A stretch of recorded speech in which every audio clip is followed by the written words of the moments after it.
Bismillahirrahmanirrahim.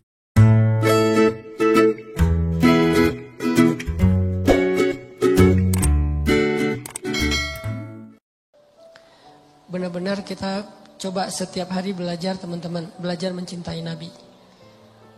Yang paling layak dicintai dalam hidup kita itu pertama Allah, kedua Nabi, ketiga orang tua, keempat mantan. Nggak masuk lah. Keempat adalah pasangan dan keluarga kita, qurrata ayun. Kalau yang belum punya minimal 3 dulu lah. Allah, Nabi dan orang tua. Itu urutan, ini bukan acak, urutan. Jadi kayaknya nggak fair kalau kita cinta banget sama orang tua kita, apalagi cinta banget dengan itu.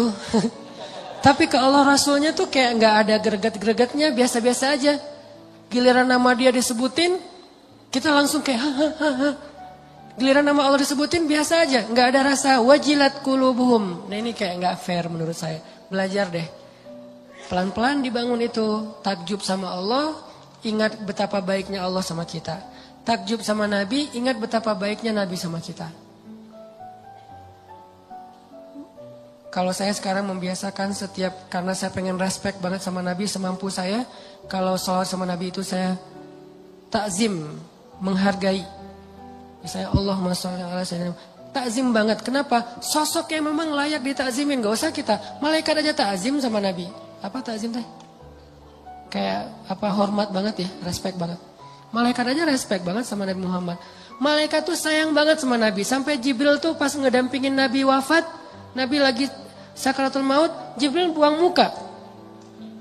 Nabi tanya, ya Jibril, kamu benci ngeliat wajah saya? Enggak ya Rasul, saya enggak tega. Kayak seorang ayah yang anaknya lagi mau diinfus, bayinya lagi diinfus, lagi disuntik, kan enggak tega banget kan ngelihatnya ya. Kayak gitulah Jibril kepada Rasulullah SAW. Enggak tega Jibril mau ngelihat Nabi lagi diinfus. Maksudnya lagi ditarik nyawanya. Apalagi Aisyah yang mangkuin Nabi. Apalagi istri-istri Nabi yang lain yang lihat Nabi dalam keadaan susah. Ini keringat beliau, keringat dingin karena sakaratul maut. Nabi dalam keadaan kayak gitu, yang diingat siapa? Kita, ummati. Ya Allah gimana? Karena Nabi pengen make sure ke Allah kalau nanti di akhirat beliau bisa mensyafaati kita. Itu deal-dealannya Nabi terakhir. Maaf saya nggak mau promosi. Ya saya juga nggak nonton soalnya. Cari di YouTube. Deal-dealan Nabi sama Allah yang terakhir itu adalah make sure kalau Nabi itu bisa syafaatin umatnya. Itu tuh deal-dealan Nabi sama Allah yang terakhir loh. Ya Allah, beri saya kesempatan mensyafaati umat saya. Beri kesempatan umat saya masuk surga duluan. Umat saya. Sampai Allah, ya. Baru tenang beliau kembali kepada Allah. Itu permintaan terakhir Nabi. Kalau kita kan permintaan terakhir mungkin gak akan keingat orang lain. Jangankan orang lain, mungkin keluarga aja gak ingat. Pasti diri sendiri yang kita pikirin kan. Kalau Nabi yang dipikirin orang yang gak kenal sama beliau. Terus kita kenapa masih kikir untuk berselawat sama beliau? Beliau aja yang gak kenal sama kita terus berusaha untuk memberi syafaat buat kita. Masa salawat aja males? Sallallahu alaihi wasallam. Dan kenabian beliau memang luar biasa. Saya baru dengar ada sebuah cerita nih, keren nih. Dulu tuh ada seorang laki-laki namanya Ahban. Ahban ini penggembala domba gitu. Lagi menggembala domba ya. Tiba-tiba ada seekor serigala naik ke atas puncak bukit. Terus bicara kayak manusia. Ini di zaman Nabi. Seekor serigala naik ke atas bukit. Ngelihat domba yang banyak digembalain sama Ahban. Dia bilang, ya Ahban, kenapa kamu menghalangi dan menghalangi saya dari rezeki yang Allah tentukan untuk saya? Kata serigala, mana rezekinya? Domba. Kan dikawal terus sama Ahban nih. Sehingga serigala gak bisa mendekat. Sehingga serigala ngeluh gitu, curhat gitu teh. Wahai Ahban, Ahban gitu. Kenapa kamu menghalang-halangi rezeki Allah untuk saya berupa domba-domba? Ahban lihat kanan kiri, mana orang yang ngomong? Kata serigala, saya, iya saya, kata serigala teh. Oh kamu? Ajaban, mengagumkan sekali serigala bisa bicara seperti manusia. Kata Aban, kata serigala, ada yang lebih mengagumkan daripada ini. Apa? Ada seorang laki-laki di Madinah dan dia adalah utusan Allah.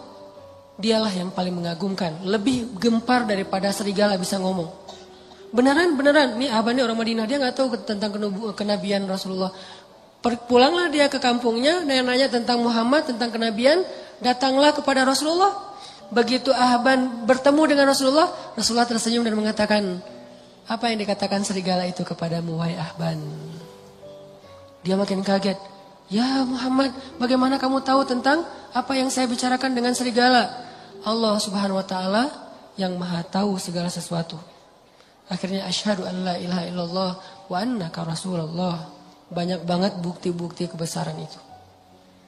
Jadi nggak usah ragu lagi bahwa Muhammad sallallahu alaihi wasallam adalah utusan Allah, orang terpilih yang Allah aja udah maafin kesalahan beliau tapi nggak menyebutkan kesalahannya. Tapi Allah maafin, tapi nggak disebutin kesalahannya.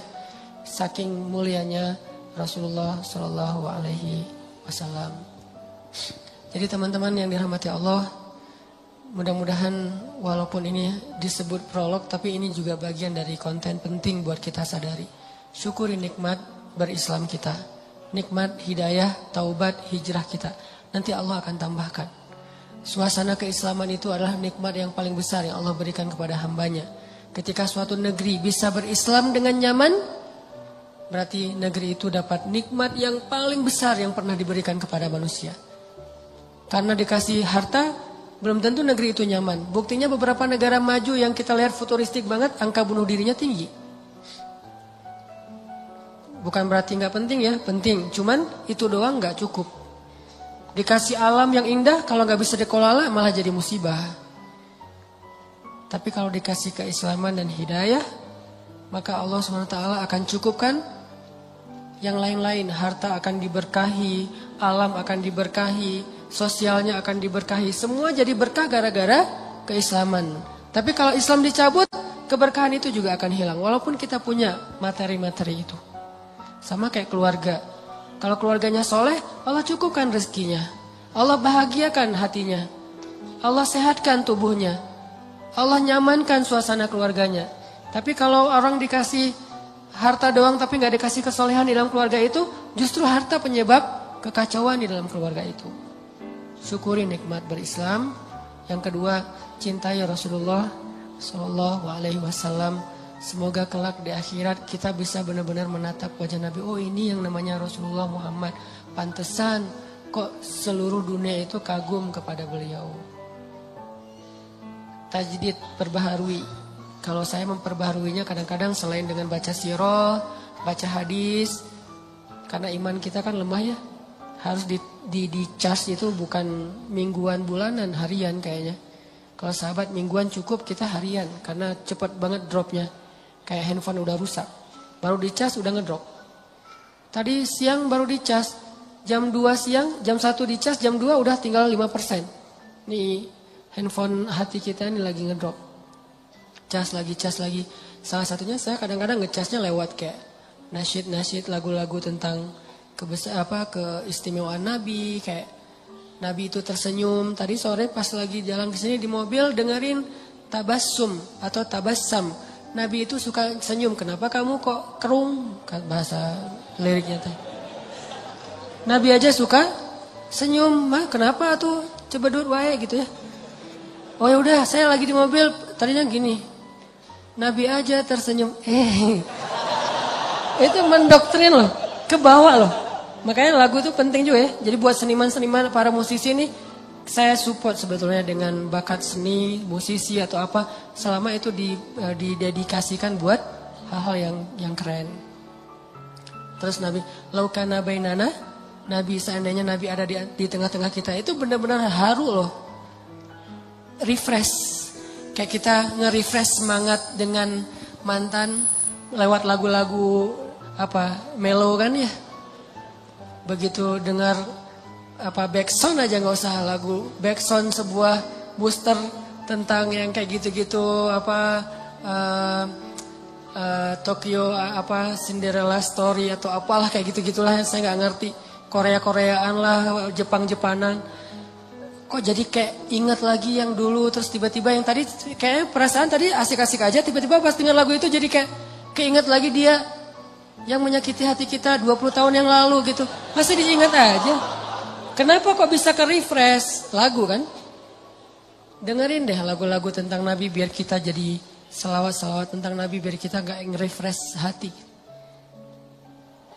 Gak tahu teman-teman ya, kalau saya jujur pribadi ini kalau dengar lagu-lagu tertentu tuh bisa kayak apa gitu. Apalagi lagunya sebutlah misalnya lagu Cinta Kita Berakhir di Januari gitu-gitu kan. Itu kan sama lagi Januarinya. Gak usah ketawa. Kan itu kayak kena banget. Sama banget ya kisahnya sama saya. Suka ke bawah-bawah gitu. Belum lagi nanti lagu-lagu yang pokoknya lagu-lagu mellow tuh bisa bikin refresh semangat rasa kita. Kenapa enggak lagu tentang Nabi Muhammad SAW? Selain pastinya sirah, hadis, sholawat udah pastilah itu mah. Karena gimana-gimana juga kita butuh entertain. Manusiawi. Dan Allah menciptakan itu untuk kita nikmati. Oke, kita bahas tentang empati.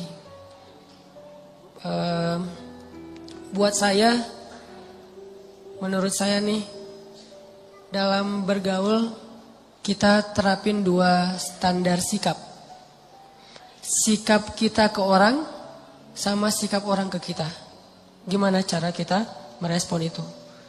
Gimana cara kita bersikap ke orang lain?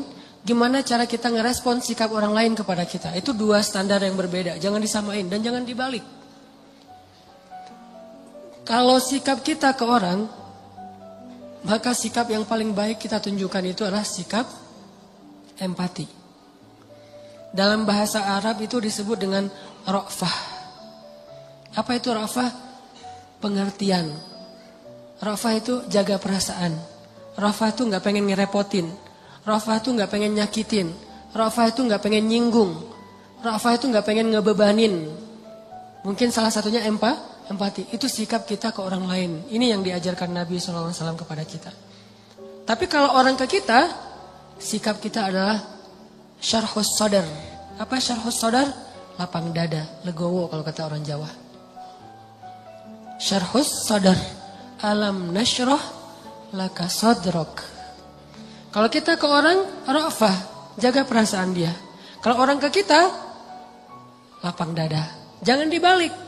Kalau kita ke orang, berharap dia lapang dada. Kalau dia ke kita, berharap dia empati. Ini egois nih. Ya ra'fah dong, jangan.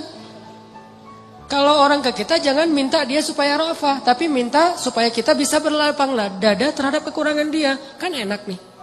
Tapi giliran kita ke dia, kita ra'fah. Tapi kalau dibalik, giliran orang ke kita, harusnya dia ra'fah sama saya Ustadz. Tapi dia tuh gak pengertian banget. Ini kebalik. Terus giliran kita ke orang lain, ya dia harusnya kan berlapang dada. Kan saya manusia biasa, dibalik lagi. Sikap ini yang selama ini ketuker. Jadilah banyak chaos. Kita dengan pasangan, kita dengan teman kos-kosan, dengan teman kuliah, dengan dosen, dengan murid, dengan orang tua bahkan. Orang tua meminta anaknya supaya ra'fah kepada dia dan dia berharap anaknya juga lapang dada terhadap dirinya. Ini nih, anak juga kayak gitu ke orang tua, gak bisa. Makanya empati itu saya berharap gak bisa utuh kalau kita hanya bahas empati. Takutnya nanti kita berharap orang lain yang empati ke kita. Gak gitu, kita yang empati ke orang lain. Makanya ada hadis kita ke orang, ada hadis orang ke kita. Kayak yang dulu saya bilang, hadis tentang doa orang yang terzalimi itu diijabah kan ya? Itu buat siapa? Itu bukan hadis buat wahai orang-orang yang sedang terzalimi, terutama yang baru aja diputusin dengan bahasa-bahasa yang gak enak. Bukan untuk mereka, untuk yang mutusin. Lo yang menzalimi, doa orang yang terzalimi itu diijabah loh, hati-hati gitu. Jadi jangan dibalik angle-nya, sehingga kita gak menjadi orang yang hanya menuntut hak. Kalau semua orang menuntut hak, kayak misalnya pemerintah, rakyat itu harusnya taat kepada pemerintah. Rakyat juga, pemerintah harusnya adil kepada rakyat. Kan semuanya menuntut hak. Kenapa nggak dibalik? Pemerintah ngomongnya, Maaf ya rakyat, saya belum adil kepada kalian. Rakyat juga, maaf ya kita belum terlalu taat, sama suka demo aja, suka marah-marah misalnya. Kan gitu kan, harusnya dua-duanya saling memberi kewajiban, memberi hak, bukan menuntut hak. Apalagi kalau udah berpasangan nanti tuh. Istri ngumpulin hadis-hadis suami, suami ngumpulin hadis-hadis istri. Gak beres-beres nih urusan ini. Pah, kata Nabi juga, kata istrinya. Perlakukanlah istri kalian dengan lemah lembut. Tuh kata Nabi, Pak. Mah, kata Nabi juga, kalau saya boleh menyuruh manusia sujud kepada manusia, saya suruh tuh istri sujud kepada suami. Mama pernah gak sujud sama papa? Capek. Insya Allah nanti kita lanjutkan setelah sholat isya ya. Bismillahirrahmanirrahim. Teman-teman yang dirahmati Allah. Jadi sikap kita itu ada dua dalam bergaul, dalam bersosial, kalau bahasa dakwah dalam bermuamalah. Pertama, sikap kita ke orang lain adalah ra'fah. Kalau ditanya dalil mah sebetulnya ada, dan jelas banget di Al-Quran. Allah menyebutkan pertama, kalau di dalam surat Al-Qalam itu, wa innaka la'ala khuluqin. Nabi Muhammad itu adalah teladan paling ideal dalam masalah muamalah. Akhlak paling ideal udah. Tinggal kita contohin aja gimana Nabi ke orang lain, gimana Nabi dari orang lain ke beliau. Kalau beliau ke orang lain, disebutin oleh Allah di surat At-Taubah 128 tuh. Akhir surat At-Taubah, bil mu'minina ra'ufun rahim. Nabi Muhammad itu kepada orang yang beriman, ra'ufun. Ra'uf itu dari kata ra'fah. Ra'ufun dari kata ra'fah. Apa arti ra'fah? Jaga perasaan orang banget, empati banget, pengertian banget. Itu kalau beliau ke orang lain. Saking pengertiannya Nabi ke orang lain, sampai-sampai Nabi itu jadi sering jadi kayak ngeberatin diri sendiri, jadi kayak korban gitu demi menjaga perasaan orang. Kalau ada sahabat bikin salah, Nabi nggak akan langsung negur beliau di depan umum. Negur orang itu di depan umum. Kan ini berarti kita dalam kehidupan sosmed kita kan, kalau misalnya ada postingan yang kayak gimana menurut kita keliru, jangan di komen negurnya, di DM. Tapi DM-nya gak dibaca Ustadz, japri. Gak dirit juga Ustadz, doa aja. Mudah-mudahan Allah kasih dia digerakkan untuk membaca. Kalau enggak lewat siapa gitu, teman dekat. Pokoknya jangan di depan umum deh. Itu kalaupun masukan kita benar. Jangan-jangan udah ramai di depan umum ternyata salah pula. Ini kan berarti kita kayak agak-agak konyol gitu kan ya. Kenapa? Karena kita gak jaga perasaan orang lain. Jangan sampai kita terbiasa, walaupun sosmed itu kan terbuka ya, siapa aja bisa ya. Tapi tetap muslim, ada etikanya.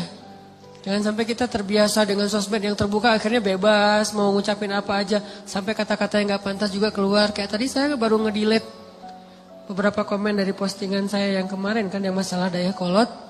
Ada yang komen sampai kata-katanya gak enak gitu, saya delete. Kenapa? Kok masa di komen ada istilah nama hewan di situ teh?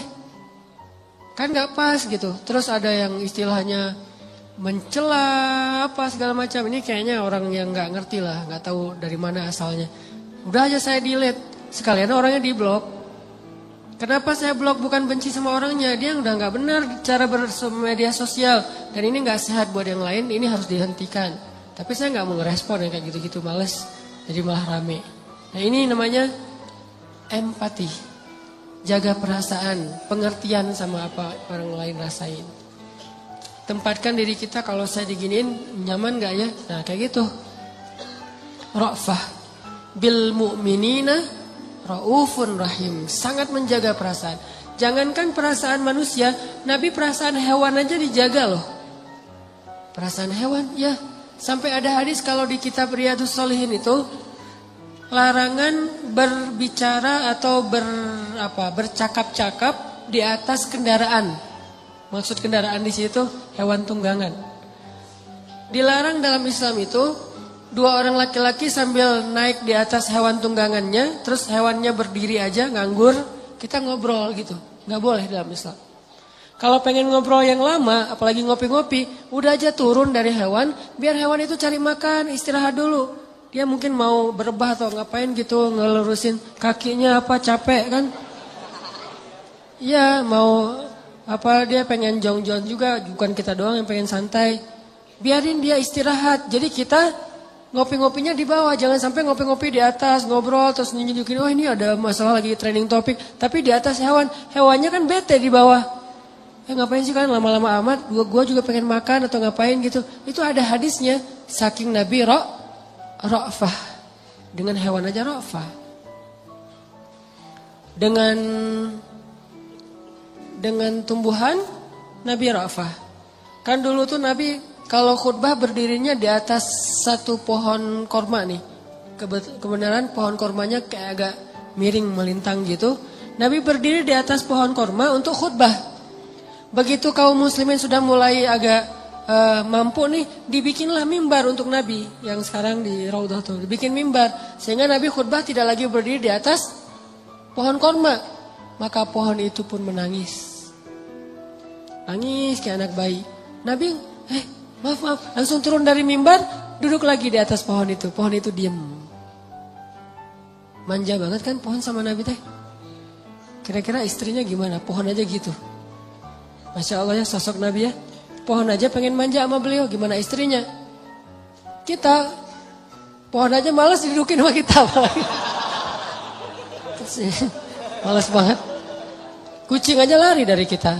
Kalau Nabi kucing datang. Sampai serigala aja ngomong, merekomendasi. Jadi serigala kayak testimoni gitu tentang Nabi. Serigala testimoni, kan dia serigala ini kan binatang buas, tapi mentestimoniin Rasulullah SAW. Kenapa? Karena semua alam mencintai beliau. Hanya yang fitrahnya sudah berubah yang tidak mencintai beliau. Kalau yang masih sesuai fitrah, manusia, jin, hewan, tumbuhan, semesta, yang masih fitrah nih, cinta pasti sama Nabi. Hanya hati-hati yang sudah berubah, tidak lagi fitrah, yang tidak cinta kepada Nabi.